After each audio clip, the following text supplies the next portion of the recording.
Yes, it is emancipendence time. That is emancipation and independence all rolled up in a one. And so there's nobody better to have on my show right now than Andrew Braata Clarke. Andrew, how you do? I'm good, thank you. How you do? Boy, I'm good, me good.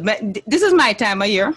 Because like you, we have a whole heap in common, Like you, I used to sing folk songs and them things. So this time of year, me love this time of year, man, because me get on me like a folk song and me sound like me belong in the time, Yes. And for those of you who don't know, Andrew has Braata Productions, and in the Northeast, Braata Productions run things when it comes to the folk business and anything Jamaican. This is an amazing group of people. And of course, as usual, I'm going to have performance, and I will be showing performance on my show. But Andrew, before we get to where you are now, tell me how you start. Where in Jamaica you're from, first of all? Because I hear some people claim you're in Montego Bay. Yes, I'm a Montegonian. Okay. Born in Salt Spring, as a matter. Oh, really? Yes. Okay. Yes. You used to live in Montego Hills?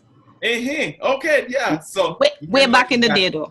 Me and my dad used to walk through Montego Hills because my father is a landscaper. Okay. So he used to put yards and twin pools in Carl Gardens and Ironshore. So we used to walk Montego Hills, go through Lammy Lane, I think, and then get to Ironshore. But yeah, man, born in Salt Spring, grew up in Westgate Hills. Okay. Went to Unity Prep and then Cornell College, and then All right, so Mobe boy, I'm not originally from Montego Bay, although most people think I am, because I went to Mount Alvernia and Mount Alvernia Prep, but I'm not originally from Mobe. But I claim it. I claim whoever claim me, right?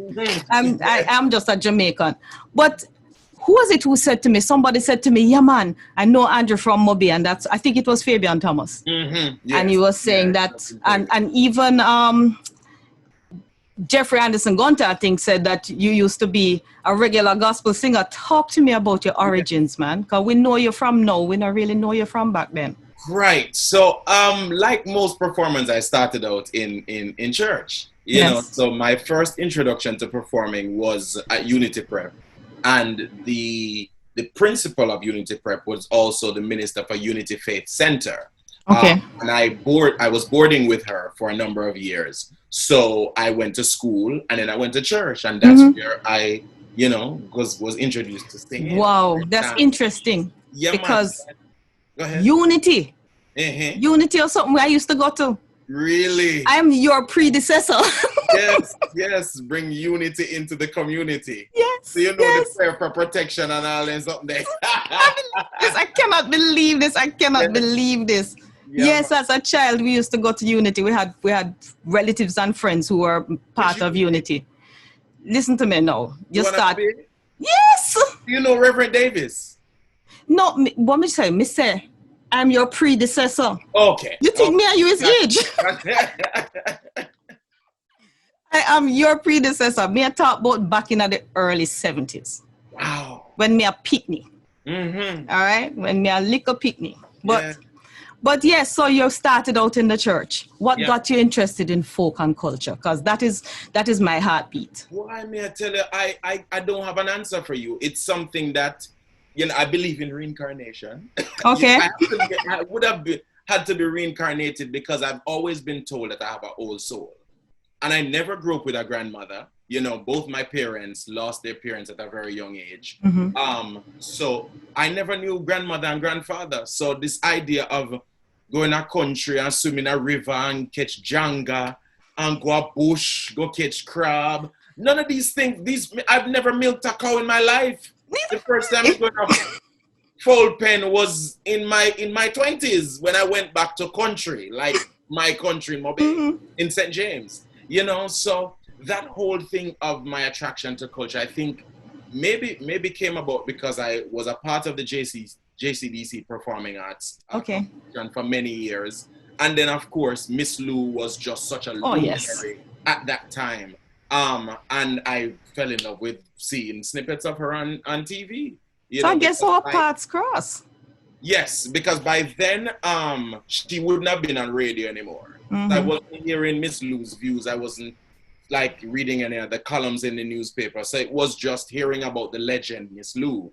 And then I just found myself just drawn to her, drawn to the work that she was doing, and then just having a love for just folk songs. And I lived in Florida for about 3 years before I moved to New York. And the whole time in Florida, I'm thinking, why we need to start one folk group? We need to start one folk group. I had a short stint with Nexus Performing Arts Company in Kingston. Oh, man, I love them. Yeah, man, and a lot of their work is really grounded in folk performance. Mm-hmm. You know, they're not just a folk singing. Yeah, I know. You know, the cusp of what they do really is folk performance. And so I got an introduction to folk arrangement and that sort of thing through Hugh and Nexus. And then when I moved to Florida, I'm thinking, I need to start a folk group. But Florida didn't lend itself to it. You know, everything was so spread out.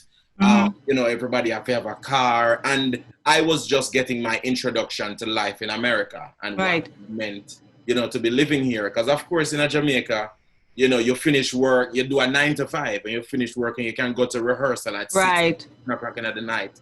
That reality just doesn't exist in America. And Florida in particular, I found there wasn't really a creative community that I could have been a part of. Right, so but that has changed a lot.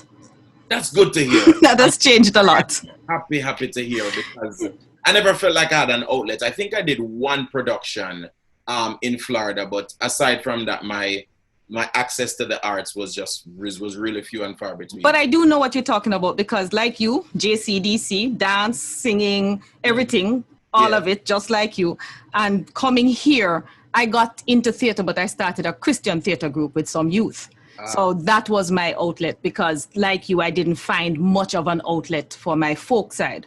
Mm-hmm. When I was in Palm Bay for a couple of years, I started a folk group there and we did some stuff. But outside of that, like you, it can be a little tricky where you have everybody have to drive and all that kind of stuff to get to everywhere. So now you Braata Productions. Tell me about Braata Productions, because, you know, I don't have a lot of time for this conversation here. But poor Lizzie Jane. I mean, you have a song I love, and I don't know if it's an original song, so I'm going to ask you about it. The one where you say, what month of the year, something to do with that month of the year. I wish it was original. It's a Dinky Mini song. Tell me what the goat learn to call. Yes, that one. February, March, April, May. May. Yes. That's one of our favorites right now to perform, and audiences always request that song because it's such a fun piece. But yeah, that's a Dinky Mini song. Interesting, because with all the Dinky Mini I did, I never heard that song. Yeah, I learned it from a friend of mine I learned the additional verses from a friend of mine who used to perform with the Carrie Folk Singers. Okay, gotcha. And then, but initially I only knew the donkey verse. So all of these other verses came about later. Yeah, man, thanks to them. And each year you guys do major productions. So, how big is your group now? All right, so to give you a better sense of Braata Productions, it's more than the Braata Folk Singers. The Braata Folk Singers are one part of our Okay. So we have multiple programs that run. So there's Bangkok Caribbean Culture Festival in June, Caribites Festival also in June, Grand Market, Christmas Grand Market in December. The Braata Folk Singers are a year-round outfit, so they perform for weddings, funeral, bar mitzvahs, festivals, galas, you name it. Bar mitzvahs. And, pardon me? Bar mitzvahs. Yes, bar mitzvahs, bat mitzvah. Listen, the first time we got an invitation to a wedding, I had to do a double take. I thought somebody was trying to pump me, because I'm like, who want folk music at them wedding? And it was a young couple. I would. And it was a young couple. And we enjoyed that immensely. And then we got invited to a sweet 16th birthday party. But of course, it was the mommy that wanted her daughter to get an introduction to Jamaican culture. So yeah, man, that's a group of about 8 to 12 members, community members, some semi-professional, professional performers. And we rehearse throughout the year, perform together throughout the year. And then there's Braata Theatre Workshop that we produce productions. So there's our reading series. We read plays for a weekend, new playwrights, mid-career, and established playwrights. And I must give you one of mine to read. Absolutely. Yeah, man. And then we do full productions. so the idea is to develop those works to then bring them to fruition. Brilliant. After a few years of development work. And those full productions include comedies, musicals, dramas. We run the gamut in terms of the theatrical space. And aside from that, we have senior center programming. We're now in 4 senior centers. Wow. We're teaching artists into the senior centers and engage them in the creation of art. So we've done folk singing, of course, theater, visual arts is a huge thing there. So we bring a visual artist in, and we get them to paint. They make sculptures. They work with clay. They make dream catchers. Wow. It's fantastic. The sort of art that you can get seniors to make in an hour and a half, 2 hours, and then they do an exhibit. So they get to showcase their work in an art exhibit. That is fascinating, because I did not realize that Braata Productions was such a wide. And that's what a lot of people organization know. Our flagship, almost like the front man, is the Braata Folk Singers. Right. That's what everybody knows. It's what people are drawn to naturally. But the festivals and all of the other events and programs that we run are not connected. They're not directly connected to the folk singers. They really are. After school programming is our last program, where again we bring teaching artists into after schools and engage the young people. The principal will choose the age group that she'd like. So, we've worked with 4th and 5th graders, 3rd graders, where we teach them dance. And the idea is to introduce them to dance outside of dance hall, because most people think Caribbean dance, they think it's just dance hall. Exactly. And so we say bachata. We introduce them to the different dance forms that exist in Jamaica and other Caribbean islands. Of course, we've done theater with them as well. Boy, Andrew, I am so glad that we got a chance to have this conversation, because I have learned so much more. Yes. And trust me, we have some collaboration. We have some stuff that we need to do. Definitely. And I'm going to have to bring you back on another time and talk some more about the things that you're doing. When you have one of your events coming up, we come on and we talk about it. Right? For right now, I'm going to have to say goodbye for today. Yes. Right? Thank you very much. Thank you so much for coming on. And just sing me one line again of the song that you do. Which one line? The same one. Tell me which month the goat learn to call. Tell me which month the goat learn to call. I said, tell me which month the goat learn to call. Tell me which month the goat learn to call. And it's January, February, March, April, May. To Braata Clarke, ladies and gentlemen, on Conversations. Enough love, enough blessings. Catch you next time. Take care of yourself. Stay hearty. Bless up. All right, walk good.